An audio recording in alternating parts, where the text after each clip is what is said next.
அப்போஸ்தலர் நடவடிக்கைகள் 7ஆம் அதிகாரம் 51ஆம் வசனத்தை யாராவது வாசிக்கலாம்? அப்போஸ்தலர் நடவடிக்கைகள் 7ஆம் அதிகாரம் 51ஆம் வசனம். வணங்கா கழுத்துள்ளவர்களே, இருதயத்திலும் செவிகளிலும் விருத்த சேதனம் பெறாதவர்களே, உங்கள் பிதாக்களைப் போல நீங்களும் பரிசுத்த ஆவிக்கு எப்பொழுதும் எதிர்த்து நிற்கிறீர்கள். ஹல்லேலூயா. ஏன் உங்களுக்கு அந்த வசனம் எல்லாம் பிரயோஜனமாக இருக்குல்ல? ஏன் ஒரு மாற்றத்தை உங்களை உண்டு பண்ணல? ஏன் ஒரு தாக்கத்தை உங்களை உண்டு பண்ணல அப்படின்னா என்ன காரணம் அப்படின்னா, நீங்கள் பரிசுத்த ஆவிக்கு எதிர்த்து நிற்கிறீர்கள். ஆவியானவர் வசனத்தை கொடுக்கிறார். சாத்தான் வந்து இங்க வசனத்தை சொல்லுவாங்களா? சாத்தான் எப்போவாவது ஆண்டவருடைய வசனத்தை சொல்லுவானா? சொல்ல மாட்டான். அவனுக்கு அது பிடிக்காது. அப்போ இங்க தேவனுடைய வார்த்தை தேவன் தான் சொல்றார், பரிசுத்த ஆவியானவர் தான் சொல்றாரு. ஆனா அந்த பரிசுத்த ஆவியானவருக்கு நம்ம எதிர்த்து நிற்கிறதுனால அது நமக்கு பிரயோஜனப்படல. அல்லேலூயா. அதுக்கு பேர் தான் வணங்கா கழுத்து. இப்போ எதையெல்லாம் பார்த்தோம்? முதல்ல நேற்று எதெல்லாம் பார்த்தோம்? வாயை பார்த்தோம், நாவை பார்த்தோம், உதடை பார்த்தோம், கண்ணை பார்த்தோம், ஆமா கைகளையும் பார்த்தோம், கால்களையும் எல்லாம் பார்த்துட்டோம். இன்னைக்கு கழுத்தை பார்க்க போறோம். எது? கழுத்து. அதை பத்தி கேட்டது இல்லைல்ல? கண்ணை பத்தி எல்லாம் சொல்லியிருக்கீங்க பாஸ்டர், நிறைய பேசியிருக்கீங்க. கழுத்தை பத்தி பேசுனது, ஆமா கழுத்து ஒரு முக்கியமானது. அதனால தான் இங்கே சொல்லப்பட்டிருக்கிறது, வணங்கா கழுத்துள்ளவர்களே அப்படின்னு. யாரை பத்தி சொல்லி இருக்குன்னா உங்களை பத்தி தான். யாரை பத்தி? இந்த 15 பேரை தவிர மீதி எல்லாருக்கும் என்ன கழுத்து இருக்கு? கழுத்து இருக்கு. ஆனா என்ன கழுத்து? ஹலோ சொல்லுங்க, என்ன கழுத்து? வணங்கா கழுத்து. இப்ப நம்ம ஒருத்தர் ஒரு காரியத்தை நம்ம சொல்றாரு இப்படி அப்படின்னா நம்ம அதை ஏற்றுக்கொள்ளுறோம் அர்த்தம். இப்படியே பார்த்துட்டு இருந்தோம்னா என்ன அர்த்தம்? இப்ப சில வேளையில பையங்களை திட்டுவோம், அடிக்க கையோங்க, இப்படி பார்ப்போம், என்னடா அப்படி முடிக்கிற, பையன் இப்படி நின்னான்னு வைப்போம், பாவமா தோணும். அப்படிதானே? சொன்னது பையனுக்கு வலிச்சிச்சு, சொன்னது பையனுக்கு கேட்டுருச்சு, பையன் குனிஞ்சிட்டே நிற்கிறான், இனி செஞ்சிருவான், அல்ல அவனை திட்டக்கூடாதுன்னு வரும். அவன் இப்படி நிற்கிறான்னு வைப்போம். அப்ப நம்ம என்ன, என்னடா அப்படி நிற்கிற, என்னடா அப்படி முறைக்கிற, என்னடா அப்படி நிமிந்து நிற்கிற கேட்போமா கேட்க மாட்டோமா? நிமிந்து நிற்கிறான்னா என்ன அர்த்தம்? அப்படி ஒன்று நீங்கள் என்ன அடிச்சிட முடியாது, அப்படி ஒன்று என்ன நீங்கள் மாற்றிட முடியாது, அப்படி எல்லாம் ஆயிடாது அப்படின்னு பையன் நிற்கிறான்னு அர்த்தம். அல்லேலூயா. ஆனால் தலை வணங்கி கழுத்து வணங்கி நிற்கிறான் என்றால் அது கீழ்ப்படுகிறான் என்று அர்த்தம். ஒருவனுடைய கழுத்து வணங்கி நிற்கிறது என்றால் அவன் சொன்னதுக்கு கீழ்ப்படுகிறான்னு அர்த்தம். அல்லேலூயா. ஆனா நீங்க கீழ்ப்படியல, அதனால உங்களுக்கு இன்னைக்கு கொடுக்கிற பேர் என்ன பேர்? வணங்கா கழுத்து. அல்லேலூயா. காதுக்கு, கண்ணுக்கு, நாவுக்கு எல்லாம் பேர் இருக்குது. அப்ப கழுத்துக்கு ஒரு பேர் இருக்குன்னா வணங்கா கழுத்துள்ள ஜனங்கள், அவர்கள் எப்பொழுதும் பரிசுத்த ஆவிக்கு எதிர்த்து இருக்கிறார்கள். இப்படிதான் செய்யணுமா? அப்படிதான் சொல்லுவாங்க. சரி, சர்ச்சுக்கு போயிட்டு வந்தா சரி, அங்க சர்ச்சில் என்ன சொல்றாங்க, என்ன கேட்குறாங்க, எது நமக்கு பிரயோஜனமா இருக்கு, எது நமக்காக பேசப்படும், அதெல்லாம் நமக்கு கவலை இல்லை. அப்படின்னா என்ன அர்த்தம்னா, நம்ம பரிசுத்த ஆவிக்கு எதிர்த்து நிற்க, பிதாக்களை போல நீங்களும் பரிசுத்த ஆவிக்கு எப்பொழுதும் எதிர்த்து நிற்கிறீர்கள். அப்போஸ்தலனாகிய பவுல் அன்றைக்கு வாழ்ந்திருந்த ஜனங்கள் மத்தியில பேசுகிறது தான் வணங்கா கழுத்துள்ளவர்களே, இருதயத்திலும் செவிகளிலும் விருத்த சேதனம் பெறாதவர்களே, உங்கள் பிதாக்களைப் போல நீங்களும் பரிசுத்த ஆவிக்கு எப்பொழுதும் எதிர்த்து நிற்கிறீர்கள். பவுல் பேசினதை அவர்கள் எதிர்த்து நிற்கிறார்கள். ஆகவே சொல்றாரு, உங்கள் பிதாக்கள் போல. எப்படி? யார் பிதாக்கள்? வனாந்தரத்திலே நடந்து வந்தார்கள் அல்லவா, 40 லட்சம் ஜனங்கள், 6 லட்சம் புருஷர்கள் புறப்பட்டு வந்தார்கள் அல்லவா, அவர்களை பற்றி தான் பேசுறாரு. என்ன சொல்றாரு? வணங்கா கழுத்துள்ளவர்களே, இருதயத்திலும் செவிகளிலும் விருத்த சேதனம் பெறாதவர்களே, உங்கள் பிதாக்களை போல நீங்களும் பரிசுத்த ஆவிக்கு எப்பொழுது எதிர்த்து நிற்கிறீர்கள். அல்லேலூயா. அப்படியானா இஸ்ரவேல் ஜனங்கள் வனாந்தரத்திலே நடந்து வந்த போது சொல்லப்பட்ட வார்த்தை தான் இந்த வணங்கா கழுத்துள்ளவர்கள். அல்லேலூயா, அல்லேலூயா. அப்படின்னா அவங்க கீழ்ப்படியாதவர்கள் அப்படின்னு அர்த்தம். அல்லேலூயா. சொல்லுகிறதை ஏற்றுக்கொள்ளாதவர்கள் என்று அர்த்தம், சொல்லுகிறதுக்கு மாறாக நடக்கிறவர்கள் என்று அர்த்தம். யாத்ராமத்தின் புஸ்தகம் 32ஆம் அதிகாரம் 9ஆம் வசனத்திலே ஆண்டவர் சொல்லுகிறார், இவர்கள் பின்னும் கர்த்தர் கர்த்தர் மோசேயை நோக்கி இந்த ஜனங்களை பார்த்தேன், இவர்கள் வணங்கா கழுத்துள்ள ஜனங்கள். அந்த 6 லட்சம் புருஷர்களே 2 பேர் மட்டும், 20 லட்சம் இல்ல, 6 லட்சம் புருஷர்கள் புறப்பட்டார்கள். அந்த புறப்பட்ட 6 லட்சத்துல 2 பேர் தான் போய் சேர்ந்தார்கள். காரணம் என்ன? அவர்கள் யாரா இருந்தார்கள்? வணங்கா கழுத்துள்ளவர்களா இருந்தார்கள். இவர்களை பார்த்தேன், இந்த ஜனங்களை பார்த்தேன், இவர்கள் வணங்கா கழுத்துள்ள ஜனங்கள். அல்லேலூயா. அவர்கள் வணங்கா கழுத்துள்ள ஜனங்களா இருந்தபடினாலதான் அவங்க கானானிலே பிரவேசிக்க முடியவில்லை. அல்லேலூயா, அல்லேலூயா. உபாமத்தின் புத்தகம் 31ஆம் அதிகாரம் 27ஆம் வசனத்திலையும் வாசிக்கிறோம். உபாமம் 31:27 வாசிக்கும் போது, கலக குணத்தையும் உங்கள் கலக குணத்தையும் உன் கடின கழுத்தையும் அறிந்திருக்கிறேன், உன் கடின கழுத்தையும் அறிந்திருக்கிறேன். அல்லேலூயா. உன் கடின கழுத்து, உன் கடின கழுத்து அப்படின்னா வணங்காத கழுத்து, ஸ்டிஃப் நெக் அப்படி சொல்லுவாங்க. என்னக்கா? ஸ்டிஃபா. இப்ப கை ஸ்டிஃபா நிக்குதுன்னு வச்சுக்கோ, இந்த கை மடக்க முடியல அப்படி வச்சுக்கோ, அதுக்கு என்ன சொல்லுவாங்க? Stiff hand. இப்போ கழுத்து வணங்கல அப்படின்னா அதுக்கு பேர் என்ன? Stiff neck. அப்போ கழுத்து என்ன கழுத்து? கடின கழுத்து. அது ரொம்ப ஹார்டா இருக்குது. அது என்ன செய்யல? வணங்கல. அல்லேலூயா. யாரை வணங்கல? ஆண்டவரை வணங்கல. வணங்கா கழுத்துள்ள ஜனங்கள் என்றால் கீழ்ப்படியாத ஜனங்கள் என்றுதான் அர்த்தம். அவர்கள் கர்த்தரை வணங்காத, கர்த்தருக்கு கீழ்ப்படியாத ஜனங்கள் என்று சொல்லப்பட்டிருக்கிறது. அல்லேலூயா. கர்த்தருக்கு விரோதமாக கலகம் பண்ணினீர்களே என்று சொல்லுகிறார். அல்லேலூயா. யாத்ராமத்தின் புத்தகம் 33ஆம் அதிகாரம் 3ஆம் வசனத்திலே ஆண்டவர் சொல்லுகிறார், நான் உங்கள் நடுவே செல்ல மாட்டேன், நீங்கள் வணங்கா கழுத்துள்ள ஜனங்கள். வாசிக்கலாமா?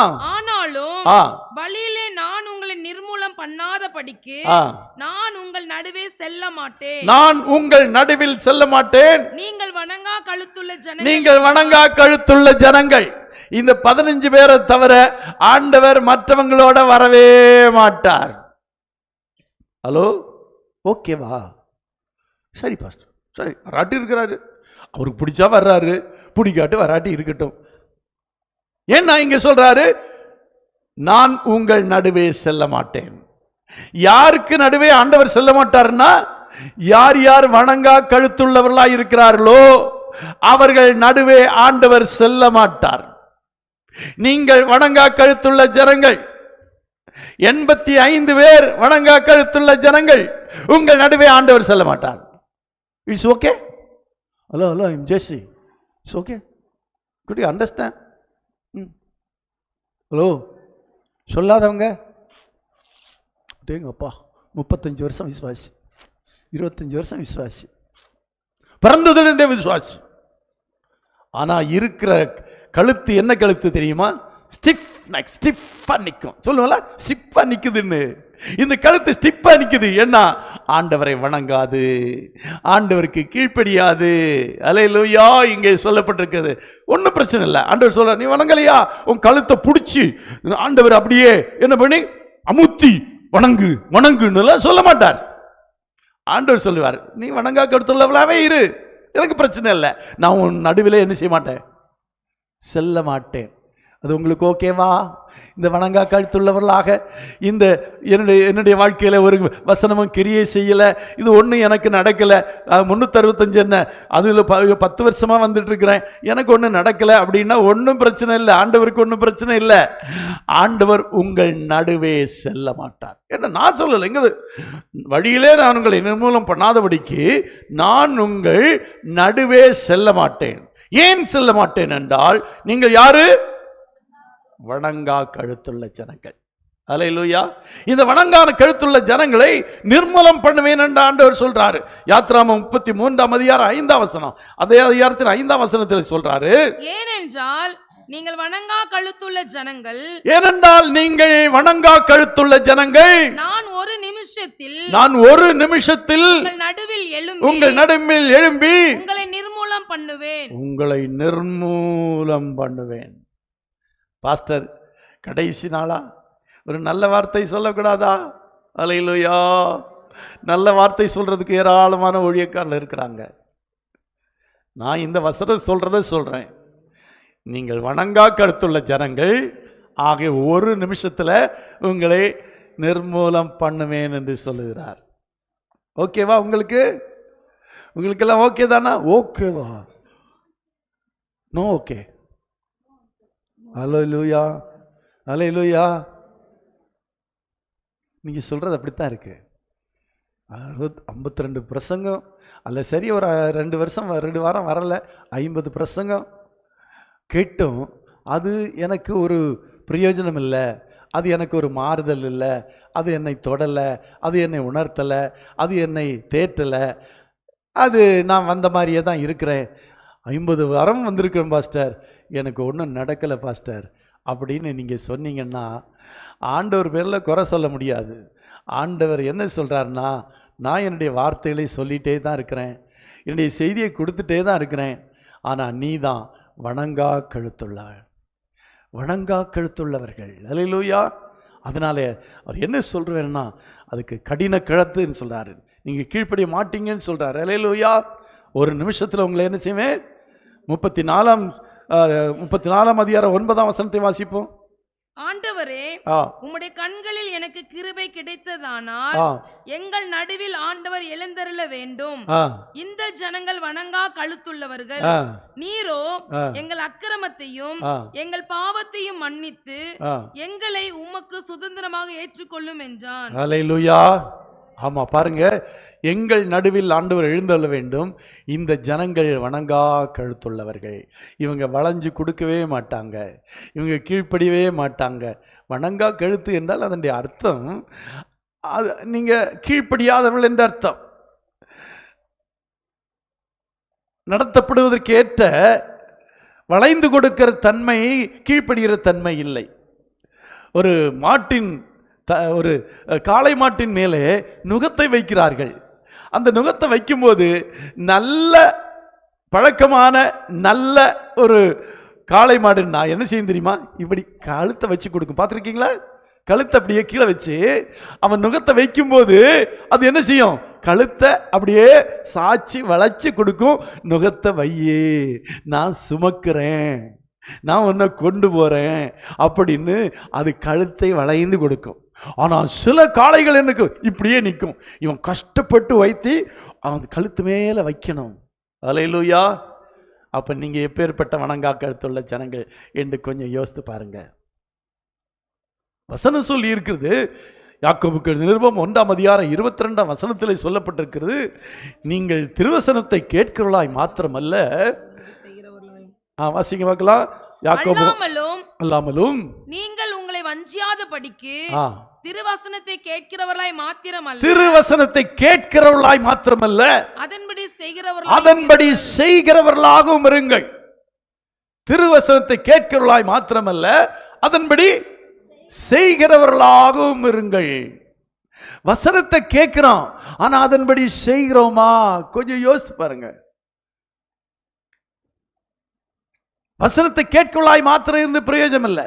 ஒரு டாக்டர்கிட்ட நீங்க போறீங்க, ஒரு வியாதின்னு போறீங்க, அவர் பிரிஸ்கிரிப்ஷன் எழுதி கொடுக்குறார். இந்த மாதிரி இந்த மாத்திரை எல்லாம் இந்த நேரத்தில் சாப்பிடுங்க, இன்னென்ன சாப்பிடாதீங்க, இன்னென்ன ஒத்துக்காதவங்களுக்கு இன்னென்ன சாப்பிடுங்க, இதை அவாய்ட் பண்ணிக்கோங்க இப்படின்னு ஒரு கைடன்ஸ் கொடுக்குறாரு. அதை வாங்கிட்டு வீட்டில் மட்டும் வச்சுட்டா சுகமாயிருமா? சுகமாகுமா? ஆகாது. அவர் என்ன எழுதி கொடுத்தாரோ அதை வாங்கிட்டு அதை அவர் சொன்ன மாதிரி சாப்பிட்டாதான் சுகமாகும். இதே தாங்க வசனமும். வசனம் என்ன சொல்லுதோ அதன்படி அதை கேட்கவளாய் மாத்திரமல்ல அதன்படி செய்கிறவர்களாகவும் இருந்தால்தான் அந்த வசனத்தின் நன்மை நமக்கு உண்டாகும், அந்த வசனத்தின் பலன் நமக்கு உண்டாகும். வாங்கி வாங்கி வச்சுட்டு பிரயோஜனம் இல்லை. இந்த கவர்மெண்ட் ஆஸ்பத்திரியில் நீங்க போனீங்கன்னா கையில் அள்ளி கொடுப்பாங்க இவ்வளவு மாத்திரை. ஆனா அந்த கடையில் போய் வாங்கினா எவ்வளவு காசு இருக்குன்னு தெரியுமா? ஆனா இந்த கவர்மெண்ட் மாத்திரை எல்லாம் வாங்கிட்டு பொட்டி பொட்டியா வடிச்சிருப்பாங்க. அதாங்க சும்மா கிடைக்கும், ஒரு பிரயோஜனம் இல்லை, மாற்றம் இல்லை. யோசித்து பாருங்களேன், எப்படி இருக்கும்? நல்லா இருக்குமா? நடக்கணும். நான் முந்தா நாள் நைட்டு ஒரு 11:30 மணி இருக்கும், படிச்சுட்டு இருக்கும்போது திடீரென்று ஏதோ ஒன்று தோன்ற மாதிரி இருந்துச்சு.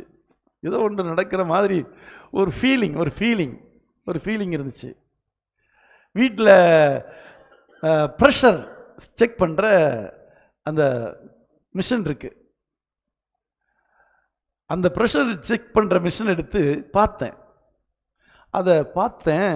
அதில் வந்து எரர் 6 அப்படின்னு காட்டுது. எரர் 6னா என்ன? பேட்டரி சரியில்லையா, என்ன சரியில்லை, எரர் 6 என்னன்னு கூகுளில் பார்த்தா இந்த மிஷினால் உன்னுடைய ப்ரெஷரை அளக்க முடியலன்னு. என்னடா இது, இந்த மிஷின் 200 வரை அளக்கும். இந்த மிஷின் எது வரை அளக்கும்? 200 வரை அளக்கும். ஆனால் இந்த மிஷின் இப்போ என்ன சொல்லுது? உன்னுடைய ப்ரெஷரை இந்த மிஷினால என்ன செய்ய முடியலை, அளக்க முடியலை. அடா, அப்போ 200க்கு மேலே இருக்க ப்ரெஷர்.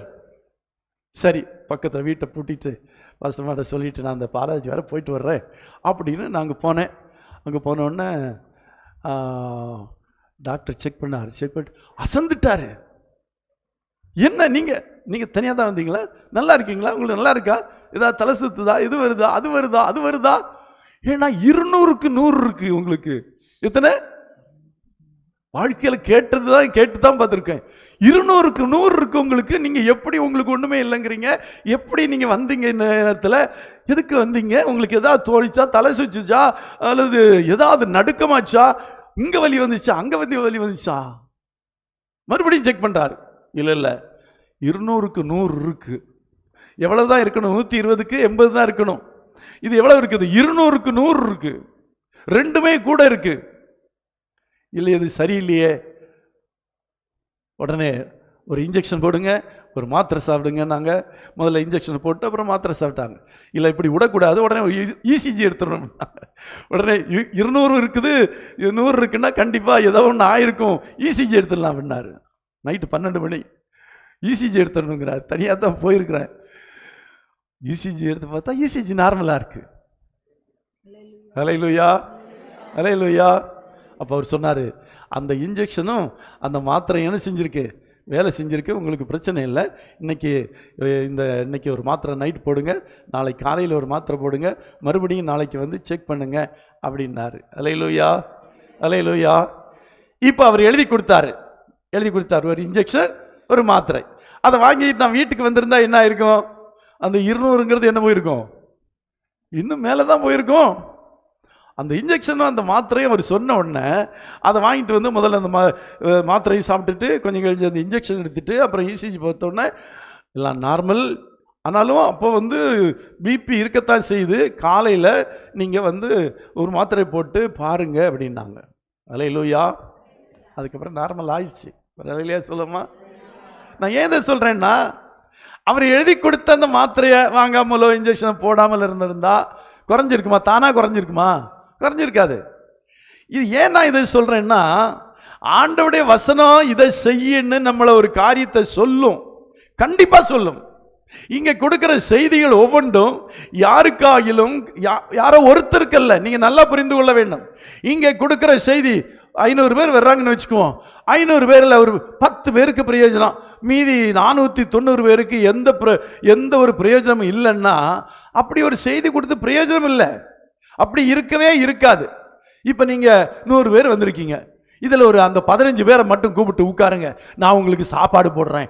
ஏன்னா நான் கொடுத்த செய்தியோ பாஸ்டர் கொடுத்த செய்தியோ உங்களுக்கு பிரயோஜனமாக இருக்கு, மற்றவங்கெல்லாம் போங்க அப்படின்னா உங்களுக்கு எப்படி இருக்கும்? சந்தோஷமா இருக்குமா? இருக்காது. 100 பேர் வர்றோம். இப்போ டீ பிஸ்கட் இருக்கு.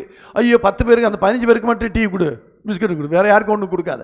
ஏன்னா அவங்க எல்லாம் வணங்காக்கழுத்துள்ளார்கள். அவங்களுக்கு என்ன கொடுக்காத? டீயும் கொடுக்காத, பிஸ்கட்டும் கொடுக்காத அப்படின்னு சொன்னா அவங்களுக்கு எப்படி இருக்கும்? ஓகேவா, வாங்க பாஸ்டர் வீட்டில் போய் சாப்பிட்டுக்கோ அப்படின்னு சொல்லுவீங்க. ஆனால் மனசில் என்ன இருக்கும்? இந்த பாஸ்டர் பாரு என்ன திமிரு அவருக்கு, நம்ம காணிக்கையை வாங்கி வச்சுட்டு நமக்கு பிஸ்கட்டும் டீயும் கொடுக்க மாட்டேங்கிறாரு அப்படின்னு நினைப்பீங்களே. இதே மாதிரி தாங்க 300 பேர் 501 பேர் சர்ச்சுக்கு வர்றாங்கன்னு வைத்துக்கொள்ளும். எவ்வளவு பேர்? 501. அதுல 500 பேருக்கு மட்டும் பிரயோஜனமாக அந்த வார்த்தை இருக்காது, 501 பேருக்கும் இருக்கும். அதுதான் ஆவியானவருடைய கிரியை. நாம் பேசினா அது 10 பேருக்கு பிரயோஜனமா இருக்கலாம், 490 பேருக்கு பிரயோஜனம் இல்லாம இருக்கலாம். இந்த வார்த்தை ஆவியானவரால் கொடுக்கப்படுகிறது. இது தேவனுடைய வார்த்தை, இது வல்லமையுள்ள வார்த்தை, இது ஜீவனுள்ள வார்த்தை. இது யார் யாருக்கு என்ன போகணுமோ அது போகும். ஆனா ஏற்றுக்கொள்ளணும்ல. அல்லேலூயா, அல்லேலூயா. அதை ஏற்றுக்கொண்டால் தான் பிரயோஜனமா இருக்கும். அல்லேலூயா. அப்ப திருவசனத்தை கேட்கிறவளாய் மாத்திரமல்ல, அதன்படி செய்கிறவளாயிருங்கள். இப்ப நேற்று ஒரு வார்த்தையை சொன்னோம், அது சிலருடைய உள்ளத்திலே அது பதிந்திருக்கிறது. மாற்றங்களை கொஞ்சம் கொஞ்சமா தான் உண்டாக்கும். இன்னைக்கு ஒரு செய்தி கேட்ட உடனே இன்னைக்கு 100% மாற்றம் உண்டாகுமா? இருக்காது. அது ஒரு விதை. அது எங்க போடப்பட்டிருக்கிறது? இருதயத்திலே போடப்பட்டிருக்கிறது. நல்ல நிலமாகிய விதையிலே நிலத்திலே போடப்பட்டிருக்கிறது. அது முளைத்து எழும்பி அது கனி கொடுக்கணும். அது கொஞ்சம் நாளாகலாம். அல்லேலூயா. ஆனாலும் அந்த விதை போடப்பட்ட அந்த விதையை ஏற்றுக்கொள்ளணும்ல. இப்போ ஒருத்தன் அள்ளி விதையை விதைத்து கொண்டே போகிறான். அதெல்லாம் காத்துல போயிருச்சு, அல்ல போட்ட உடனே காகங்கள் வந்து கொத்திட்டு போயிடுச்சுன்னா விதைத்து என்ன பிரயோஜனம்? பிரயோஜனம் இல்லை. அது நிலத்திலே விழ வேண்டும், அது வளர வேண்டும், கனி கொடுக்கணும். அதே மாதிரி தான் இந்த வார்த்தைகள் உங்களுடைய உள்ளத்திலே சென்று கனி கொடுக்கிற மாதிரி அது ஒரு நல்ல நிலமாக இருக்க வேண்டும். ஆண்டவரே ஒரு நல்ல இதை சொன்னார். ஒருவன் விதைக்கப்படப்பட்டான். ஒரு விதைக்கப்படப்பட்ட போது சில விதைகள் எங்கே விழுந்தது? வழியருகே விழுந்தது. சில விதைகள் எங்கே விழுந்தது? கற்பாறையான இடங்களில் விழுந்தது. சில விதைகள் முள்ளுள்ள இடங்களில் விழுந்தது. அல்லேலூயா. நல்ல நிலத்தில் விழுந்த விதைகளோ 1 30 60 100 மேனி. அப்போ எது முக்கியம்?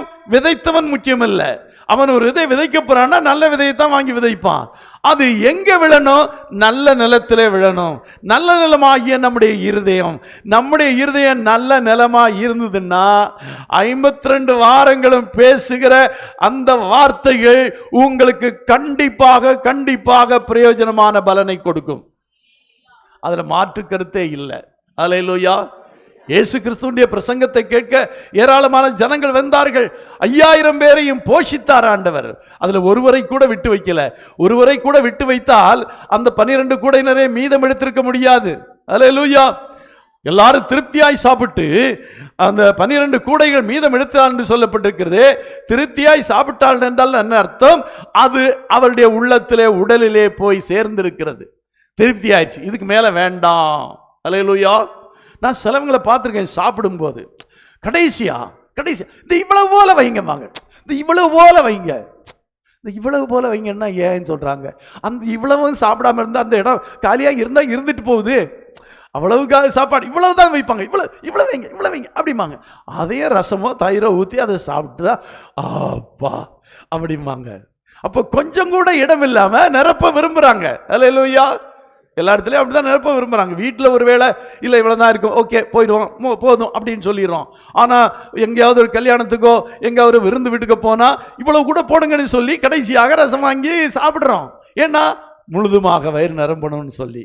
அப்போ இங்கே முழுதுமாக நிரம்புகிற அனுபவம் என்று சொல்லுவது முக்கியமாக நாம் அந்த வசனத்தை எதிர்கொள்ள ஆயத்தமாக இருக்கணும். ஒரு இடத்துல உங்களுக்கு பிரியமற்ற ஒரு உணவை போடுறாங்கன்னு வச்சுக்குவோம். ஒரு இடத்துக்கு போறீங்க, உங்களுக்கு பிடிக்கவே பிடிக்காது அந்த சாப்பாடு. காளான் பிரியாணி வச்சுக்குவோம். எனக்கு காளான் பிரியாணியே பிடிக்காது. அன்னைக்கு காளான் பிரியாணி தான் போடுறாங்க அப்படின்னா என்ன செய்வீங்க? கொஞ்சமாக வாங்கி சில வேளை எழுந்திரிச்சு போயிடுவாங்க. சிலவங்க எனக்கு காளான் பிரியாணி பிடிக்காதுப்பா அப்படின்னு போயிடுவாங்க. சிலவங்க வந்துட்டோமே பேருக்காவது கொஞ்சம் வச்சு என்ன செய்வோம்? சாப்பிட்டுருவோம் அப்படின்னு கொஞ்சம் பேருக்கு சாப்பிடுவாங்க. ஆனால் அதே கூட்டத்தில் காளான் பிரியாணி பிரியர்கள் இருப்பாங்க. தெரியுமா உங்களுக்கு? காளான் பிரியாணி ரொம்ப பிடிக்கும். அவங்க என்ன செய்வாங்க? வாங்கி வாங்கி வாங்கி வாங்கி சாப்பிடுவாங்க. அல்லேலூயா. யாரு? அந்த உணவின் மேலே யார் இருக்கிறவர்கள்? ஆசையா இருக்கிறவர்கள். இந்த உணவின் மேலே, இந்த வசனத்தின் மேலே நம்ம வாஞ்சியா இருந்தாதான் இதை நல்லா சாப்பிடுவோம். தூங்கிட்டு இருந்தா, ஏப்பம் விட்டுட்டு இருந்தா, அல்லது கொட்டாய் விட்டுட்டு இருந்தா, அல்லது பக்கத்தில் கவனிக்காம இருந்தோம்னா எப்படி அதன் மேல் வாஞ்சை இருக்கும்? யோசித்து பாருங்க. வரிசையா உட்கார்ந்து இருக்கிறோம், சாப்பாடு போடுறோம், போட்டுட்டே வர்றான். போட்டு வரும்போது அவன் நம்ம இலைக்கு வர்றதுக்கு முன்னாடி நம்ம சுதாரிச்சிருவோம். அப்படிதானே? வந்துட்டாரு, இலையை இப்படி கொஞ்சம் தூக்கி பிடிச்சு போடுங்க அப்படின்னு சொல்லி வாங்குவோம். ஏன்? அந்த உணவின் மேல் நமக்கு ஒரு வாஞ்சை, சாப்பிடணும். வந்துட்டோம், மொய் வேற கொடுக்குறோம், 500 ரூபா மொய் வைக்கிறோம், சாப்பிடாம போயிடக்கூடாது, எந்த அளவுக்கு சாப்பிட முடியுமோ அந்த அளவுக்கு சாப்பிடணும் அப்படின்னு சொல்லிட்டு வாங்கி சாப்பிட்டு போவோம். ஏன்? அதன் பேர் இருக்கிற ஒரு வாஞ்சை, அந்த உணவின் பேர் இருக்கிற ஒரு வாஞ்சை. அல்லேலூயா. உனக்கு பிடித்தமான ஒரு உணவைன்னா எவ்வளவு சாப்பிடுவீங்கன்னு சொல்ல முடியும்? சொல்லவே முடியாது. இவ்வளவுதான் சொல்ல முடியாது. வயிறு நிறைய சாப்பிடுவோம். சொல்லுவாங்களா? இது வரையிலையும் அதுக்கு என்ன பேரு இந்த இடத்துக்கு? தொண்டை வரைக்கும் சாப்பிடுவோம். ஏன்னா பிடிச்ச உணவு. பிடிக்காத உணவை கையை நினைச்சிட்டு வந்துடுவோம். இப்ப இந்த வசனத்து மேல உங்களுக்கு விருப்பம் இருக்குதா இல்லையாங்கிறதா பிரச்சனை. அதுதான், வேற ஒண்ணு இல்லைங்க. இந்த வசனத்தின் மேல உங்களுக்கு வாஞ்சை இருக்கு. அதுக்காகத்தான் நான் சர்ச்சுக்கு போறேன். இன்னைக்கு கொடுக்கிற அந்த செய்தி தாங்க என்னுடைய வாழ்க்கைக்கு முக்கியம். அது எனக்கு பிரயோஜனமா இருக்கணும், அது எனக்கு நன்மையா இருக்கணும், அது என்னுடைய வாழ்க்கையில சில மாற்றங்களை உண்டு பண்ணணும், அது எனக்கு சில ஆசீர்வாதத்தை கொடுக்கணும், அது சில உணர்வுகளை எனக்கு உண்டாக்கணும், அது என்னை குத்தணும், கொடையணும், என்னை துன்பப்படுத்தணும். அல்லேலூயா, அல்லேலூயா. அண்ணாதுரை தான் ஒரு சொல்லுவாரு, ஒரு என்னுடைய பிரசங்கம் ஒருத்தரை கன்வின்ஸ் பண்ணணும், இல்லாட்டி கன்ஃபியூஸ் பண்ணணும். என்னது? கன்வின்ஸ் பண்ணணும் இல்லாட்டி கன்ஃபியூஸ் பண்ணணும். போய்வார். கன்வின்ஸ்னா என்ன? ஆமா கரெக்ட் தான் அப்படின்னு கன்வின்ஸ் பண்ணணும். அப்படி ஒருத்தனை கன்வின்ஸ் பண்ண முடியலையா, இவர் என்னதான் பிரசங்கம் பண்ணாரோ அப்படின்னு கன்ஃபியூஸ் ஆகணுமா? அல்லேலூயா. நீங்க கன்வின்ஸும் ஆகல, கன்ஃபியூஸும் ஆகல, அப்படியே இருக்கிறீங்கன்னா நான் என்னதான் உங்களை சொல்றது? உங்களை பெற்று வளர்த்து ஆளாக்கி உட்காருங்க சாப்பிடுங்கன்னு பந்தி போட்டு, அதுக்கு ஏசி போட்டு, அதுக்கு என்ன போட்டு, அப்புறம் என்னென்ன வசதி பண்ணணுமோ அத்தனை வசதியும் பண்ணி உங்களை உட்கார வச்சு இலையும் போட்டு சாப்பிடுங்கன்னு சொன்னால், சாப்பாட்டுக்கு முன்னால் உட்காந்துட்டு கொட்டாய் விட்டுட்டு தூங்கிட்டு அல்லது பக்கத்தில் உள்ளவங்க பேசிட்டு அந்த சாப்பாட்டை பற்றி கவலை இல்லாமல் இருந்தா பந்தி விசாரிப்புக்காரனுடைய குறையா, சாப்பிடாதவங்களுடைய குறையா? சாப்பிடாதவங்களுடைய குறைதான். அல்லேலூயா, அல்லேலூயா. ஒரே பந்தியில் உட்கார்றோம், ஒருத்தர் நல்லா சாப்பிடுவான். ஓகே, சிலவங்க சாப்பிட்ற பார்த்தா நமக்கு மயக்கமே வந்துடும், அப்படி சாப்பிடுவாங்க. ஆனால் அதே பக்கத்தில் ஒருத்தன் இருப்பான், அவன் இப்படி இந்த என்ன எறும்பு என்னமோ குருவி குறிக்கிற மாதிரி இந்த 2 விரலில் எடுத்துட்டு ஒருத்தன் இப்படி சாப்பிடுவான், ஒருத்தன் இப்படி சாப்பிடுவான். ஏன்னா இவனுக்கு அது மேலே என்ன இல்லை, அவளை இன்ட்ரெஸ்ட் இல்லை. ஆனால் அவனுக்கு ருசியாக சாப்பிட தெரியும், அவனுக்கு ருசியாக சாப்பிடணும்னு எண்ணம் இருக்குது, அவன் சாப்பிட்றான். அல்லேலூயா. அப்போது விருந்து வச்சவனாலையும் இல்லை, விளம்புறவனாலையும் இல்லை, சாப்பிட்றவனால தான் இருக்குது. சொல்லுவாங்களே, என்ன பழத்தை கொடுக்கத்தான் முடியும், பழத்தை உரிச்சு கொடுக்க முடியுமா? சரி, உரிச்சு கொடுத்தாலும் சாப்பிடணுமே.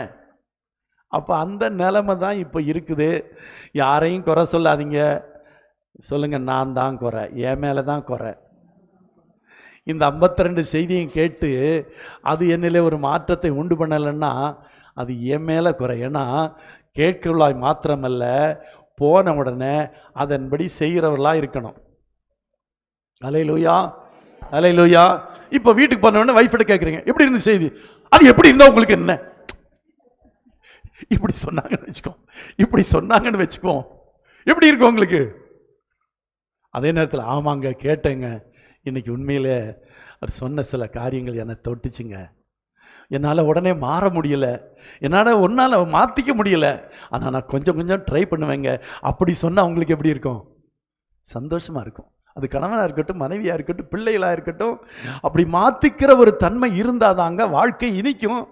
மாறவே மாட்டேன், இப்படி தான் இருப்பேன், நான் போன மாதிரி. உங்கள் ஸ்கூலுக்கு அனுப்புகிற பிள்ளைகள் போகிற மாதிரியே திரும்ப வந்துடுறாங்கன்னு வைப்புமே, உங்களை மாதிரி இருக்கிறாங்க உங்கள் பிள்ளைகள் அப்படின்னு வச்சுக்குவோம். வாத்தியார் எவ்வளவு கஷ்டப்பட்டு பாடம் எடுத்தாலும் பிள்ளை கவனிக்கிறது இல்லை, படிக்கிறது இல்லை, அதை உள்வாங்கி கொள்றது இல்லைன்னா வாத்தியாரை குறை சொல்லி என்ன பிரயோஜனம்? இன்னைக்கு நிறைய பேர் வாத்தியார்களுக்கு தான் குறை சொல்லிட்டு இருக்காங்க. அந்த காலத்து வாத்தியாரெல்லாம் நல்லா சொல்லி கொடுத்தாங்க, இந்த காலத்து வாத்தியார்கள் நல்லா சொல்லி கொடுக்கறது இல்லை அப்படிங்கிறாங்க. ஏன் சொல்லி கொடுக்கறது இல்லை? இந்த காலத்து வாத்தியார் நல்லா தான் சொல்லி கொடுக்குறாரு, ஆனால் பிள்ளை தான் குறை. அல்லேலூயா. அது படிக்கணும், வாழ்க்கையில் முன்னேறணும், அப்படி அவனுடைய வாழ்க்கையில் ஒரு அச்சீவ்மெண்ட் பண்ணணும் அப்படிங்கிற எண்ணம் அவங்களுக்கு இல்லை. அல்லேலூயா. அந்த பிள்ளைகள் தான் இந்த 85 பிள்ளைகள். அல்லேலூயா. நாங்கள் வந்துட்டோமே பாஸ்டர், இன்னைக்கு எங்களை பார்த்து பேசுகிறீங்களே, நாங்கள் வந்ததே பெரிய விஷயம் பாஸ்டர், நல்லது ஏதாவது சொல்லுவீங்கன்னு வந்தோம், எங்களை பார்த்து 85 பேர்னு சொல்லிகிட்டே இருக்கீங்களா அப்படின்னு சொல்கிறீங்க. அதெல்லாம் எனக்கு புரியத்தான் செய்யுது. எனக்கு இதை தவிர வேற ஒன்றும் சொல்ல தெரியல. ஏனென்றால் அப்போஸ்தலர் 5ஆம் அதிகாரம் 29ஆம் வசனத்திலே, அப்போஸ்தலர் 5ஆம் அதிகாரம் 29ஆம் வசனத்திலே சொல்லி இருக்கிறது, அதற்கு பேதுருவும் மற்ற அப்போஸ்தலரும் மனுஷருக்கு கீழ்ப்படுகிறதை பார்க்கிலும் தேவனுக்கு கீழ்ப்படுகிறதே அவசியமாய் தேவனுக்கு கீழ்ப்படுகிறது நல்லதுன்னு சொல்லல. தேவனுக்கு கீழ்ப்படுகிறது நல்லது. அதாவது மனுஷருக்கு கீழ்ப்படுகிறதை விட ஆண்டவருக்கு கீழ்ப்படுகிறது நல்லது அப்படின்னு சொல்லல. தேவனுக்கு கீழ்ப்படுகிறது அவசியமாயிருக்கிறது. அவசியம், அவசியமான. இப்ப சில தேர்தல் அவசரம்னு ஒரு போர்டு ஒட்டிருப்பாங்க ஒரு வண்டியில, பாத்துருக்கீங்களா? ஒரு வேன்ல ஒரு கார்ல எல்லாம் தேர்தல் அவசரம். அது அவசரமானது, அது அவசியமானது சொல்லுவாங்கல்ல. அத்தியாவசிய பொருட்கள், ரேஷன் பொருட்கள், அத்தியாவசிய பொருட்கள், வாகனங்கள் வழிவிடுங்கள் அப்படிவாங்க. ஒரு ஒரு ஒரு ஆம்புலன்ஸ் போகுதுன்னா அது அவசர சேவை, அதுக்கு வழிவிட வேண்டியது அவசியமாக இருக்கிறது, கட்டாயமாக இருக்கிறது. ஆம்புலன்ஸுக்கு வழிவிடாட்டி இப்போ எல்லாம் எவ்வளவு ஃபைன் தெரியுமா? 5000 ரூபாய் ஃபைன். ஒருத்தன் சைடு கொடுக்காமலே போயிட்டு இருக்கானா, அவன் மேலே 500 ரூபா ஃபைன் போட்டுருவாங்க. அந்த ஆம்புலன்ஸ்காரன் ஒரு ஃபோட்டோ எடுத்து அனுப்பினா போதும், அவ்வளோதான், அவனுக்கு 5000 ரூபா ஃபைன். ஏன்னா இது அவசியமானது, அத்தியாவசியமானது, இதுக்கு வழிவிடணும். அதே மாதிரி தாங்க மனுஷருக்கு கீழ்ப்படுகிறதை பார்க்கலாம் தேவனுக்கு கீழ்ப்படுகிறது என்னவாயிருக்கிறது?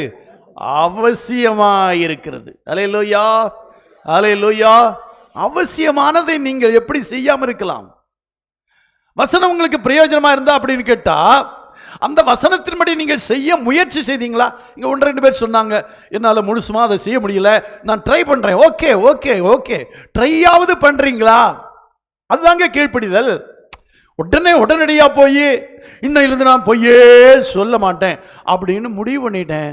வீட்டுக்கு போன பிறகு ஒரு சூழ்நிலைமை வந்துச்சு, பொய் சொல்ல வேண்டியது ஆயிடுச்சு.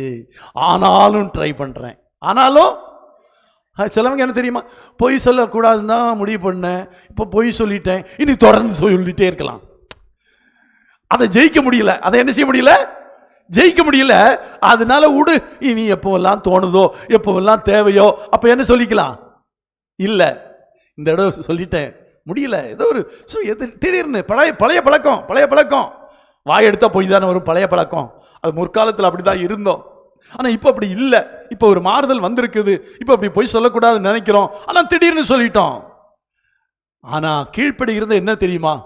மறுபடியும் அதற்கு முயற்சி செய்வது, மறுபடியும் அதற்கு முயற்சி செய்து ஒரு நாளிலே நான் பொய் சொல்லுவதில்லை, பொய் சொல்ல மாட்டேன் என்பதிலே உறுதியாயிருக்கிறேன் என்று சொல்லுகிறோமே, அதுதான். அப்போ அதுக்கு கீழ்ப்படுகிறதுன்னா அதுதான். இன்னைக்கு ஒரு காரியத்தை பாஸ்டர் சொன்னாரு, தாமதமாய் வராதீங்கன்னு சொன்னாரு, இனி தாமதமாய் வரவே மாட்டேன்னு முடிவெடுக்கணும். அந்த முடிவை நிறைவேற்றுவதற்கு ஞாயிற்றுக்கிழமை காலை இல்ல, சனிக்கிழமை சாயங்காலத்திலிருந்தே முயற்சி பண்ணணும். ஞாயிற்றுக்கிழமைக்கு தேவையான பொருட்களை எல்லாம் எடுத்து வச்சிடணும், காய்கறி எல்லாம் நறுக்கி வச்சிடணும், அல்லது எது வேணுமோ அன்னைக்கு தான் எல்லா நாளை விட சீக்கிரமா எழும்படும். ஆனா ஒரு பழக்கம் இருக்கு நம்முடைய ஆளுகளுக்கு, ஞாயிற்றுக்கிழமை தான் கொஞ்சம் தூங்குற நேரம். அல்லேலூயா. ஞாயிற்றுக்கிழமை தூங்குற நேரம் அல்ல, அது கர்த்தரை ஆராதிக்கிற நேரம். அல்லேலூயா. அதிகாலையில் எழும்பி இஸ்ரவேல் ஜனங்கள் மன்னாவை சேர்க்க புறப்பட்டார்கள். வெயில் வந்தவுடனே என்ன ஆயிருமா? உருகி போயிரும். அதனால தான் நம்மளே காலையில் மீட்டிங் வச்சுக்க 8:30 மணிக்கு. ஜனங்கள் உருகாம வந்துருட்டணும். 10:30 மணிக்கு வந்தாங்கன்னா உருகி போயிடுவாங்க, வெயிலில் வந்தால் உருகி போயிடுவாங்க. அதனால உருகக்கூடாதுன்னு 8:30 மணிக்கே வச்சிருக்கிறோம்.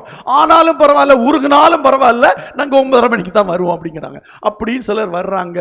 அது திருத்த முடியாத கேஸு. அது என்ன கேஸு? திருத்த முடியாத கேஸா, திருந்தாத கேஸா? திருந்தாத கேஸ். அதை ஒண்ணுமே செய்ய முடியாது. இந்த திருந்தாத கேஸ் எல்லாம் ஒண்ணுமே சொல்லுவாங்களே, திருடனா பார்த்து திருட விட்டா திருட்டை. ஆமா, இது அவங்களா பார்த்து நான் இதுல ரெடி ஆயிரணும், இனிமே கரெக்டா வந்துடணும், இனிமே ஞாயிற்றுக்கிழமை வேற எந்த காரியத்துக்கும் போக கூடாது, தலையே போனாலும் ஆராதனைக்கு போய் தலை போகட்டுமே தவிர நான் தலை போகிற விஷயமானாலும் எதுக்கும் போக மாட்டேன். ஒரு முடிவு, அதற்கு எடுக்கிறதான முயற்சிகள், முடிவு எடுத்த முடிவுகளை நிறைவேற்ற வேண்டுமானால் சில முயற்சிகள் செய்ய வேண்டும். அல்லேலூயா. கடன் வாங்காமல் வாழணும் அப்படிங்கிற ஒரு முடிவு எடுத்தா அதுக்கு சில முயற்சிகளை செஞ்சுதாங்கணும். கொஞ்சம் கடினமாய் உழைக்கணும், சில செலவுகளை குறைக்கணும், இப்படி சில முயற்சிகளை செய்யணும். அதே மாதிரி இங்கே சொல்லப்படுகிற காரியங்களுக்கு நீங்க கீழ்ப்படிந்தால் தான் அது உங்களுக்கு பிரயோஜனம். அல்லேலூயா, அல்லேலூயா. ரோமருக்கு எழுதுவார் 2ஆம் அதிகாரம் 8ஆம் வசனத்தில் சொல்லப்பட்டிருக்கிறது. ரோமர் 2:8 சொல்லப்பட்டிருக்கிறது, சத்தியத்துக்கு கீழ்ப்படியாமல் சண்டைக்காரராய் இருந்து சத்தியத்திற்கு கீழ்ப்படியாமல் அநியாயத்திற்கு கீழ்ப்படிந்திருக்கிறவர்களுக்கோ உக்கிர கோபாக்கினை வரும். சத்தியத்திற்கு கீழ்ப்படியாமல் அப்படின்னு வச்சுக்கோங்க, அவ்வளவுதான். சத்தியத்துக்கு கீழ்ப்படியாமல் அப்படின்னா அவங்க அநியாயத்துக்கு கீழ்ப்படிந்திருக்காங்கன்னு அர்த்தம். புரியுதா உங்களுக்கு? இந்த சத்தியத்துக்கு கீழ்ப்படியலைன்னா, சொல்லப்படுகிற இந்த சத்திய வார்த்தைகளுக்கு கீழ்ப்படியலைன்னா அவங்க எதுக்கு கீழ்ப்படிந்திருக்கிறாங்க? இது சத்தியம், அது அநியாயம். சத்தியத்துக்கு கீழ்ப்படியலைன்னா நீங்க அநியாயத்துக்கு கீழ்ப்படிஞ்சிருக்கீங்கன்னு அர்த்தம். அநியாயத்துக்கு கீழ்ப்படிந்தவர்களுக்கு என்ன வருமா? உக்கிர கோபாக்கினை வரும். அல்லேலூயா. எவன் ஒருவன் சத்தியத்துக்கு கீழ்ப்படியவில்லையோ அவன் அநியாயத்துக்கு கீழ்ப்படிந்திருக்கிறான் அர்த்தம். அவர்களுக்கு உக்கிர கோபாக்கினை வரும் என்று வேதம் சொல்லி இருக்கிறது. அதனால்தான் ரோமர் 13:1 சொல்லப்பட்டிருக்கிறது, எல்லாரும் கீழ்ப்படிய கடவர்கள். ரோமர் 13:1 சொல்லி இருக்கிறது, எந்த மனுஷனும் மேலான அதிகாரம் உள்ளவர்களுக்கு கீழ்ப்படிய கடவன், ஏனென்றால் தேவனாலே அன்றி ஒரு அதிகாரமும் இல்லை, உண்டாயிருக்கிற அதிகாரங்கள் தேவனாலே உண்டாயிருக்கிறது. கலாத்தியர்கள் 3:1 வாசிக்கலாம். கலாத்தியர் 3:1, நீங்கள் கிறிஸ்துவுடனே கூட எழுந்ததுண்டானால் புத்தி உள்ள கலாத்தியரா? புத்தி இல்லாத கலாத்தியரே, நீங்கள் சத்தியத்திற்கு கீழ்ப்படியாமற் போகத்தக்கதாக உங்களை மயக்கினவன் யார்? நல்ல ஒரு செய்தி வருது, ஆனா பக்கத்துல கம கம கம கமான்னு ஸ்ப்ரே ஸ்மெல் வருது. அப்படி வச்சுக்கோ. பக்கத்துல வந்து என்ன போட்டு வந்திருக்காங்க? அப்படி அடிச்சிட்டு வந்திருக்காங்கன்னு வச்சுக்கோ. இந்த புஷ் புஷ் உங்களை மயக்குது. இது என்னவா இருக்கும்? இது யாட்லியா? இது அந்த ஸ்ப்ரேயா இருக்குமா, இந்த ஸ்ப்ரேயா இருக்குமா? நல்லா இருக்குது. அடுத்த நம்மளும் வாங்கி அடிச்சே வந்தே ஆகணும். நம்ம பக்கத்தில் உட்கார்ந்துருக்கவங்களும் மயங்கணும். மயங்கணும், அழகில் மயங்கிறது இல்லை. இந்த ஸ்மெல் மயக்கம் தெரியுமா உங்களுக்கு? இந்த ஸ்மெல்ல நீ கொஞ்சம் ஓவரா அடிச்சு பாருங்க, என்ன உங்களுக்கே மயக்கம் வரும். அதனால தான் ஸ்ப்ரேயா வச்சிருக்காங்க. இல்லாட்டி தொளிக்கிறதுக்கு தானே கொடுத்துருப்பாங்க ஸ்ப்ரே. எப்படின்னா அதுக்கு மேல ஆச்சுன்னா மயக்கம் வந்துடும். இப்போ இங்க சொல்லப்பட்டிருக்கு பாருங்க, நீங்கள் சத்தியத்திற்கு கீழ்ப்படியாமற் போகத்தக்க உங்களை மயக்கினவன் யார்? ஏதோ ஒண்ணு உங்களை மயக்கி இருக்கு. இந்த சத்தியத்துக்கு கீழ்ப்படிய கூடாது, இந்த சத்தியம் எல்லாம் தேவையில்லை, இந்த சத்தியத்தை முடியாதுன்னு இல்லை, அதெல்லாம் ஆகாதுப்பா, அதெல்லாம் நமக்கு ஆகாது, அந்த மாதிரி எல்லாம் முடியாது. நம்ம சர்ச்சுக்கு போனோமா 52 வாரம் போச்சனால நான் போறேன், இனி பைபிள் ஸ்டடிக்கு வர சொல்றாரா வந்துடுறேன், வருவேன் போவேன், ஆனா கீழ்ப்படிய மாட்டேன். 85 பேர். எத்தனை பேர்? வருவேன் போவேன், ஆனா என்ன செய்ய மாட்டேன்? கீழ்ப்படிய மாட்டேன். அல்லேலூயா. யாருக்கு நஷ்டம்? யாருக்கு நஷ்டம்? உங்களுக்கு தான் பாஸ்டர். கரண்ட் நஷ்டம், தொண்டை தண்ணி நஷ்டம் அப்படின்னு சொல்றீங்களா? இல்லை, எங்களுக்கு நஷ்டமே இல்லை, எங்களுக்கு நஷ்டமே இல்லை, உங்களுக்கு தான் நஷ்டம்.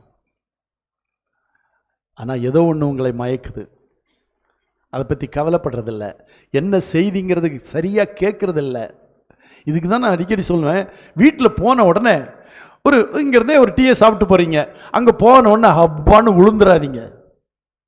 சாப்பாடு செய், இன்னைக்கு கொஞ்சம் சீக்கிரம் செய், கறியை காய்ச்சி அப்படின்னு சொல்லிட்டு இன்னைக்கு பாஸ்டர் சொன்னதை சொல்ற.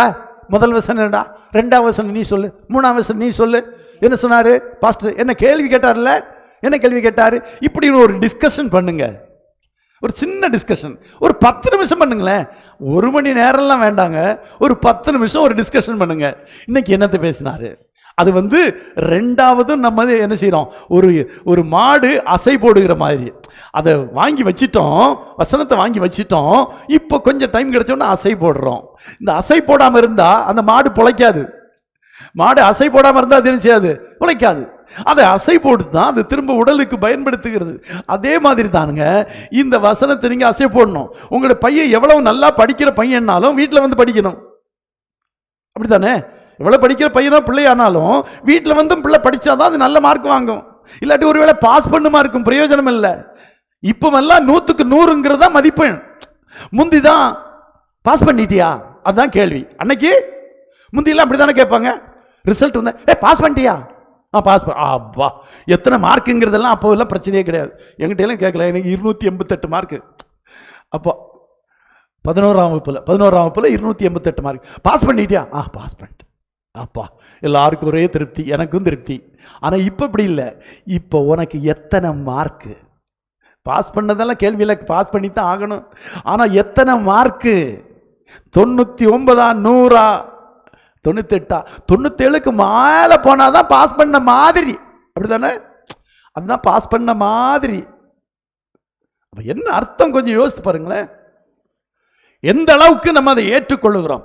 அப்போ படிக்கணும், வீட்டில் வந்து படிக்கணும். அதே மாதிரி தாங்க இதை கொஞ்சம் பிராக்டிஸ் பண்ணி பாருங்களேன். வீட்டில் போய் கொஞ்ச நேரம் உட்காந்து, இது என்ன எது தெரியுமா, சர்ச்சை விட்டு போகும்போதே பிளான், நான் அங்கே போகிறேன் நீங்க போ. பையன் சொல்லுவான் நான் அங்கே போகிறேன். கலைஞ்சிரும், ஒரே கலைந்து சென்றார்கள். ஆலயத்தை விட்டு போகும்போதே என்ன செய்வார்கள்? கலைந்து சென்றார்கள். அப்படி சொல்லுவாங்க, கூட்டம் கலைந்தது. அதே மாதிரி விசுவாசிகள் கலைந்து செல்வார்கள்.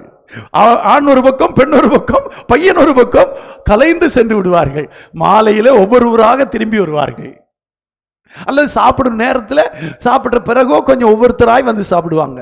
இத்தனை வீட்டில் ஒன்னா உட்கார்ந்து சாப்பிட்ற பழக்கம் எத்தனை வீட்டில் இருக்குது? பரவாயில்ல, நீங்கள் ஆசீர்வதிக்கப்பட்டவர்கள். அல்லேலூயா. சில வீட்டில் அப்படி இல்லை, செஞ்சு வச்சிருவாங்க, அப்பப்போ அவன் வந்து போட்டுக்கணும், சாப்பிட்டுக்கணும், போய்க்கணும். அல்லேலூயா. ஒரு 10 நிமிஷம் உட்கார்ந்து என்ன அதாவது நீங்கள் படிக்கிறவங்களுக்கு தெரியும், உட்கார்ந்து புக்கை படிக்கிறதை காட்டிலும் 4 பேர் உட்கார்ந்து டிஸ்கஸ் பண்ணால் என்ன ஆகும்? நல்லா மனதில் பதியும்.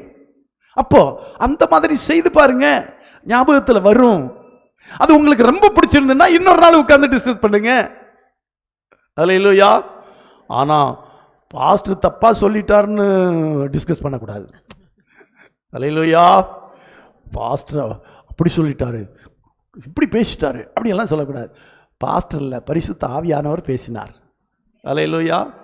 பரிசுத்த ஆவியானவர் பேசுறதுக்கு ஒரு ஆள் கிடைக்கணும். நீங்க இங்க வந்து நிக்கல, நான் நிக்கிறேன், என் மூலமா பேசுறார். அல்லேலூயா. யாராவது ஒருத்தர் ஒரு ஆவி வந்து பேசுனா, இப்ப இங்க நான் இல்லை, இங்க ஒரு சத்தம் கேட்டுட்டே இருக்குன்னு வச்சுக்கோ, இங்க ஒரு சத்தம் கேட்டுட்டே இருக்குது. உங்களால் அது கவனிக்கவே முடியாது, உங்களால் அது கவனிக்க முடியாது, ஏற்றுக்கொள்ள முடியாது. பொதுவாக சொல்ல போனா audio visual, video visual. Audio விஷுவல்னா கேட்கறது மட்டும், ஒலியில. முந்தையெல்லாம் ஒலியில தான் கேட்டுட்டு இருந்தோம், அப்பெல்லாம் மனசுல பதியாது. இப்ப எல்லாம் எதுல? ஒளியிலே, ஒளி, அதான் வீடியோ, அப்படியே மனசுல பதிஞ்சிருது. ஒரு ரீல்ஸ் ஒரு இது வந்த உடனே நான் சொன்னேன், எனக்கு அந்த ரீல்ஸ்ல அந்த இந்த பாட்டு மறப்போமோ மறந்து போவோமா, அது ஒரு சிஸ்டர் கையில் ஒரு டேமரின் வச்சுட்டு மறக்க முடியல. மறப்போமோ மறந்து போவேனோ, போன வாரம் பாட்டு தானா? ஆமாம், பாடுறாங்க. அந்த நான் என்ன சொல்கிறேன்னா, அந்த பாட்டு இல்லை, அந்த சிஸ்டர் எல்லாம் நிறைய மியூசிக் போடுறாங்க. அந்த சிஸ்டர் அழகுன்னு சொல்ல, அந்த டேமரினை மட்டும் வச்சுட்டு இப்படி அடிச்சு பாடுறேன். எத்தனை பேர் பார்த்தீங்க? நான் வெளிப்படையாக சொல்கிறேன், நீங்கள் வெளிப்படையாக சொல்லலை. அதான் அதை மறக்க முடியல, ஏன்னா தான் வீடியோவில் இருக்குது. அதே மாதிரி நான் இங்கே செய்கிற சேட்டைகள், நான் செய்கிறதெல்லாம் சேட்டை தானே, இந்த சேட்டைகள், இந்த பேச்சுகள், என்னுடைய முக மாற்றங்கள், இதையெல்லாம் கொஞ்சம் மனசில் அப்படியே பதிஞ்சிச்சுன்னு வைப்போம், அது அப்படியே பதிஞ்சிடும். அதனால ஒரு ஆவி வந்து சொல்றதில்ல, பரிசுத்த ஆவி ஆள் மூலமாக எல்லாமே பேசினா அதை நம்மால் அதிகமாய் புரிந்து கொள்ள முடியாது, அது மனதில் பதியாது என்பதற்காக இங்கே ஒருவனை நிறுத்தி அவன் மூலமாய் ஆண்டவர் பேசுகிறார். அல்லேலூயா. அப்போ இப்போ நீங்க சொல்லணும், இந்த வசனம் உங்களுக்குள்ள கிரியை செஞ்சுதான் சரியதான். கலாத்தியர் 3:1 சொல்லப்பட்டிருக்கு, புத்தி இல்லாத கலாத்தியரே, நீங்கள் சத்தியத்திற்கு கீழ்ப்படியாமல் போகத்தக்கதாக, புத்தி இல்லாத 85 பேரே,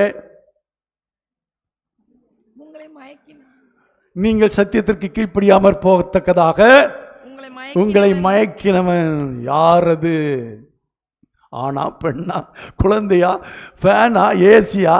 எது மயக்கிச்சு உங்களை? ஏன் அந்த மயக்கத்தில் இருந்தீங்களோ? மயக்கிச்சோ? ஏன் கேட்கல? ஏன் அதுக்கு கீழ்ப்படியல? ஏது உங்களுக்குள்ள ஒரு கிரியை நடப்பிக்கல? அப்படின்னா உங்களை இருதயத்தை திறந்து வைக்கல, உங்களுடைய காதுகளை மட்டும் திறந்து வச்சிருக்கீங்க. உங்களை இருதயத்தை திறவுங்கள்னு சொல்லி இருக்கிறது. உங்களுடைய இருதயத்திற்குள்ளாக அது வரணும். அதுக்கு கவனமா கேட்கணும். ஜெப சிந்தையோடு கூட இருக்கணும். ஸ்தோத்திரம் பண்ணிக்கொண்டே இருக்கணும். அல்லேலூயா. இத 3 காரியத்தை கொஞ்சம் செஞ்சு பாருங்க. வசனம் கொஞ்சம் உள்ள போம். ஜெப சிந்தையோடு கூட இருங்க. ஆண்டவரே, இன்னும் எனக்கு ஒரு வார்த்தை வந்த மாதிரி தெரியலையே, ஒரு வார்த்தையை சொல்லுங்க ஆண்டவரே, சொல்லுங்க ஆண்டவரே, சொல்லுங்க ஆண்டவரே. அல்லேலூயா, அல்லேலூயா. எனக்கு சொல்லுங்க ஆண்டவரே, எனக்கே சொல்லுங்க. அல்லேலூயா. இன்னும் வரல. இப்ப வந்துருச்சு. ஸ்தோத்திரம். உங்களுக்குன்னு ஒரு வார்த்தை வந்த உடனே அதை நீங்க கேரளாவில எல்லாம் பார்க்கலாம்.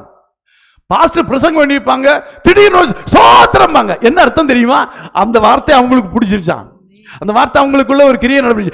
எனக்கு தான் சொல்லிட்டாரு. ஆமா, நான் நேத்தே நினைச்சேன், நேத்தே ஜெபம் பண்ணேன், இப்ப பாஸ்டர் சொல்லிட்டாருன்னு நம்மள மாதிரி இப்படியா உட்கார்ந்துருப்பாங்க, ஸ்தோத்திரம்பாங்க. அப்போ பாஸ்டருக்கு புரிஞ்சிருச்சு, நம்ம வார்த்தை ஒரு இடத்துல போய் ஏதோ கிரியை செய்து இன்னொன்னு பேசுவார்.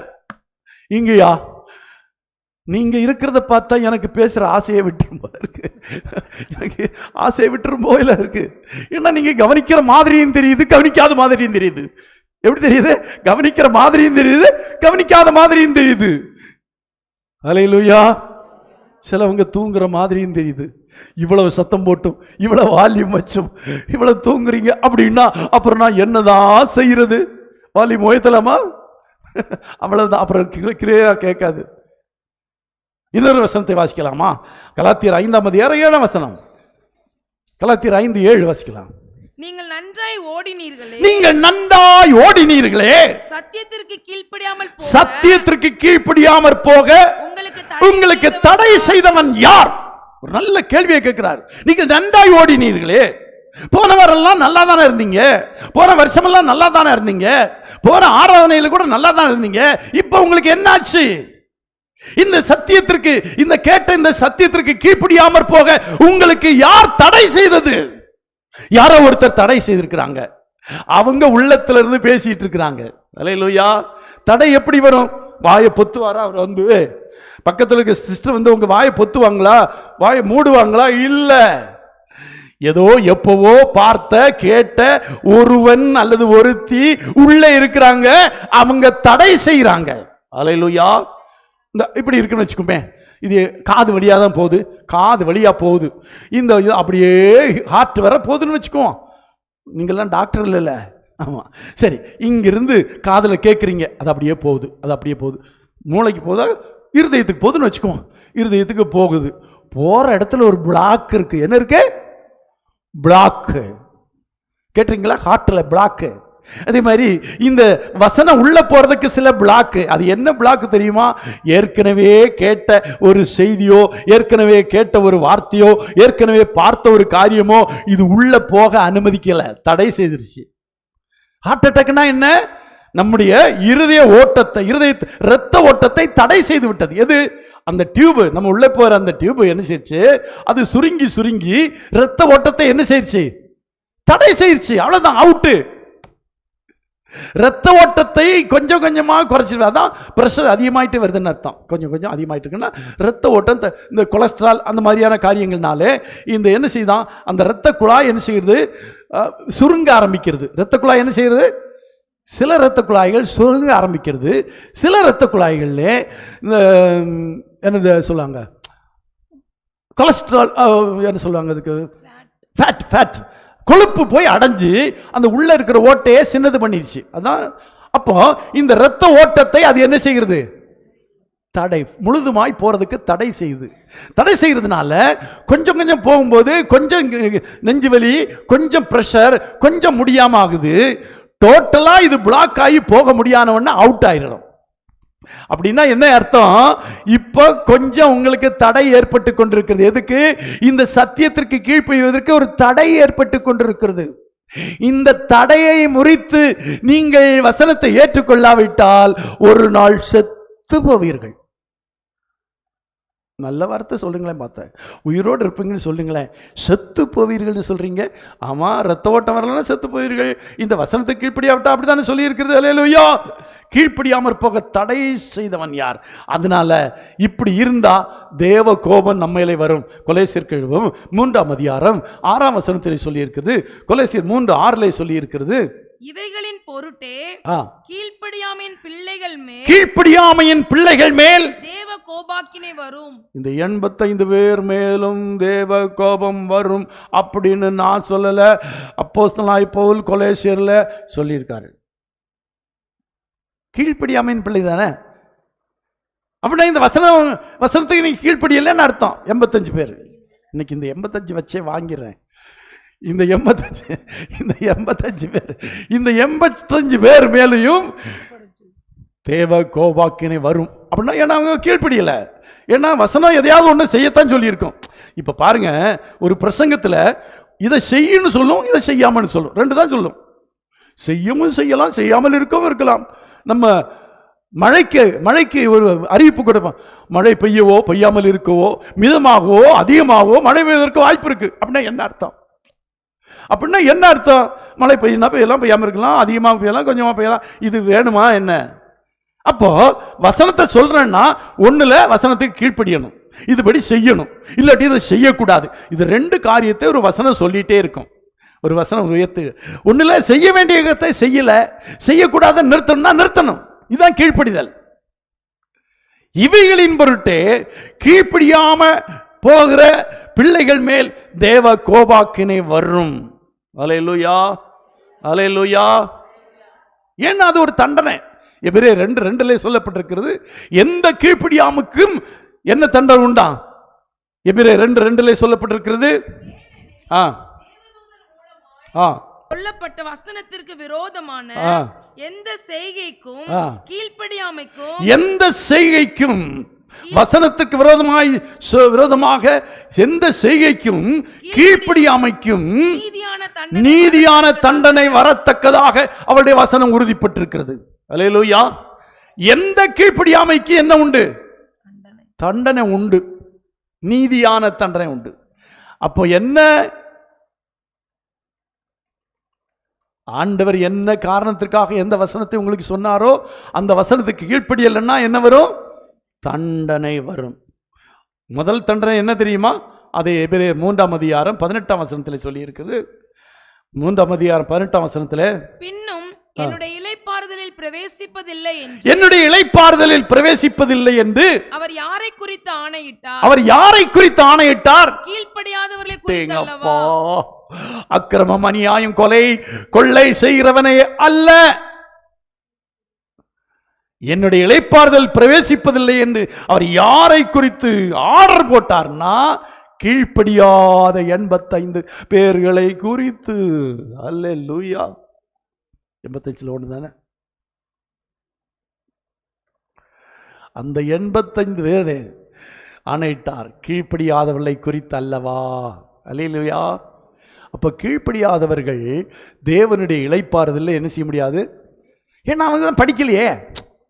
எங்க யாருங்க பாஸ் பண்ணுவான்னா படிச்சவங்க. அப்ப இந்த 85 பேரும் கேட்கல, படிக்கல, பாஸ் பண்ண மாட்டாங்கன்னு அர்த்தம். இளைப்பாறுதல்ல பிரவேசிக்க மாட்டாங்கன்னு அர்த்தம். ஓகேவா? ஓகேவா? ஓகேவா? எதுனாலும் ஓகே பாஸ்டர். அம்மா கூட சாப்பிட்டியா? ஆமா. அப்பா கூட சாப்பிட்டியா? ஆமா. சாப்பிடலையா? ஆமா. பசிக்குதா? ஆமா. எப்படி இருக்கு கதை? நல்லா இருக்குல்ல? எந்த ஒரு காரியத்தும் உணர்த்தப்பட்டிருந்தால், ஒரு வசனம் கேட்டா உடனே அதற்கு கீழ்ப்படிய பாருங்கள். கடைசியாக சொல்லி முடிக்கிற 1 பேதுரு 1:22 வாசிப்போம்.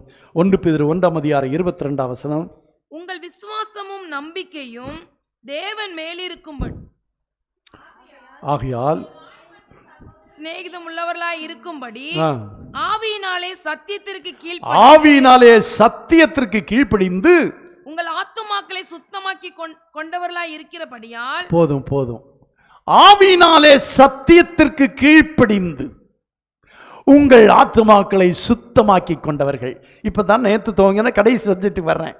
இதெல்லாம் சுத்தப்படுத்துறது, பரிசுத்தப்படுத்துறது. இப்போ இந்த சுத்தத்தில் முக்கியமாய் வருகிறது கீழ்ப்படிதல், வசனத்துக்கு கீழ்ப்படிதல்.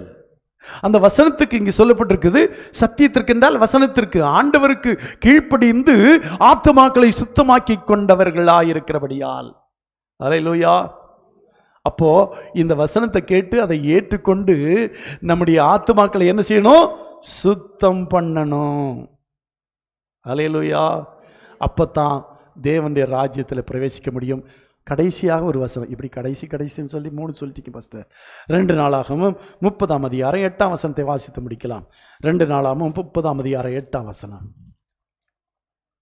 இப்போதும் உங்கள் பிதாக்களைப் போல உங்கள் கழுத்தை கடினப்படுத்தாதே. பிதாக்களைப் போல உங்கள் கழுத்தை கடினப்படுத்தாதேயுங்கள்.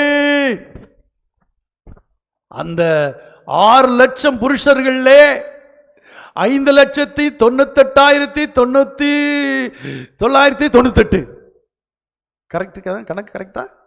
5,90,998 கரெக்ட் கரெக்ட். எனக்கும் கொஞ்சம் கணக்கு தெரியும் போல் இருக்கிறது.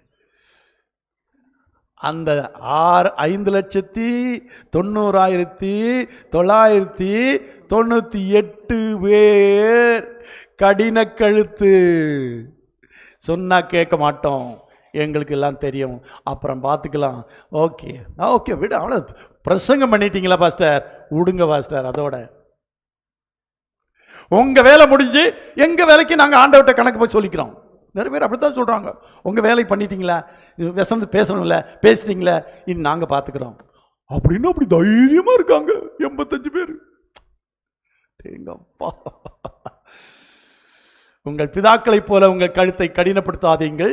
நீங்கள் கர்த்தருக்கு உடன்பட்டு அவர் சதா காலத்துக்கு பரிசுத்தம் பண்ணின அவருடைய பரிசுத்த ஸ்தலத்திற்கு வந்து உங்கள் தேவனாய கர்த்தரை சேவியுங்கள். அல்லேலூயா. பரிசுத்தமாக்கப்பட்டு இந்த தேவனிடத்தில் வந்து தேவனை சேவிக்க வேண்டும்.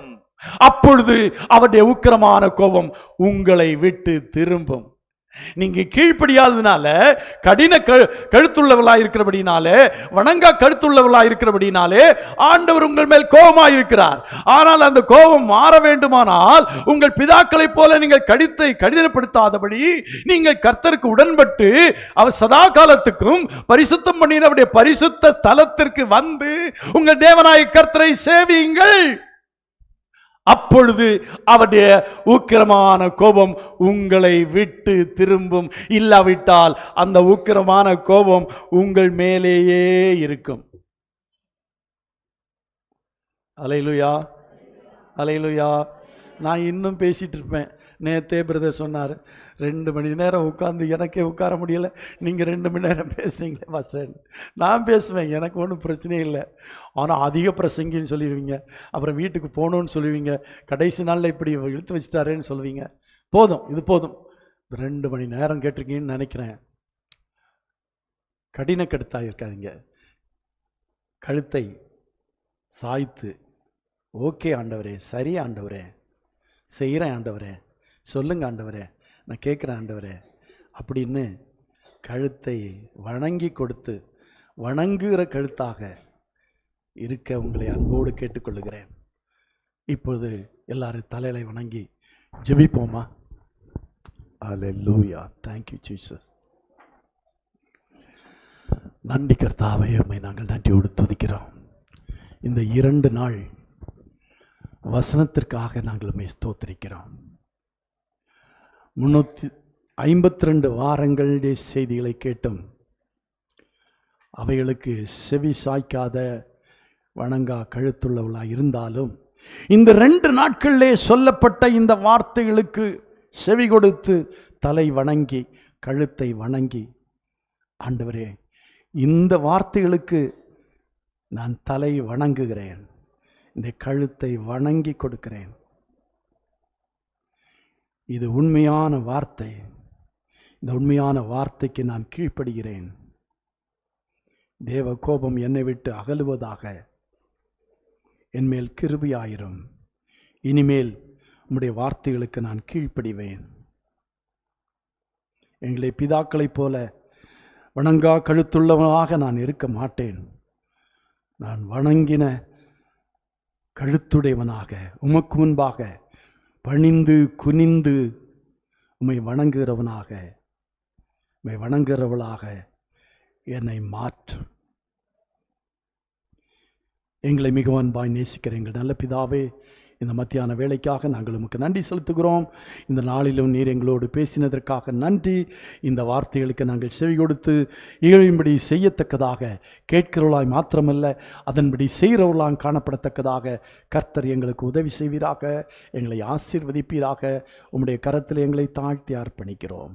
இயேசுவின் மூலம் ஜெபங்களும் பிதாவே. என் ஆத்துமாவே கர்த்தரை ஸ்தோத்திரி, என் முழு உள்ளமே அவருடைய பரிசுத்த நாமத்தை ஸ்தோத்திரி. என் ஆத்துமாவே கர்த்தரை ஸ்தோத்திரி, கர்த்தர் செய்த சகல உபகாரங்களை மறவாதே. ஆமென். அல்லேலூயா, அல்லேலூயா, அல்லேலூயா. கர்த்தர் உங்களை